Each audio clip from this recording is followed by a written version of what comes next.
It's very important that you have a conversation with the charity that you intend to benefit about how the bequest should be structured.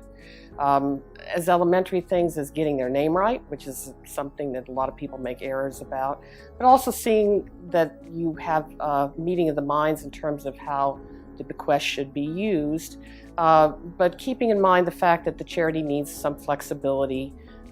in terms of your objectives. So you can define your objectives in a way that gives them some breathing room if something happens and the purpose that you want the money directed to has been fulfilled. An example I use a lot with my donors is the cure for polio. If you'd set aside sizable monies in 1940 to cure polio and in fact got cured, you want the charity that you gave that money to have some flexibility to be able to deal with it without having to go back into a courtroom and spend a lot of money that otherwise could be put to better purposes. When a family is considering including a charitable bequest in their wills, we'll work with them in identifying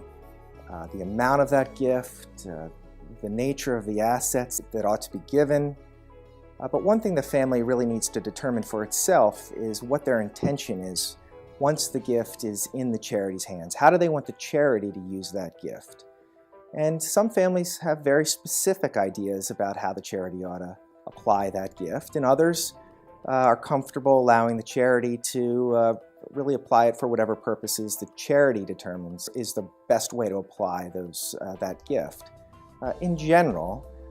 it's most helpful for both the charities and it's most helpful for ensuring that the gift can be put to good use if the family is conscious of the need for flexibility, conscious of the need that the charity may have to respond to circumstances in the future that simply can't be anticipated now by the family, by the advisor, or even by the charity. And so to the extent that there is flexibility built into that gift for the charity to react to those new circumstances, maybe by saying, this is what I'd like to have happen, but I don't require it to happen, that may be the best way to structure that gift to ensure that those dollars are really put to the best use.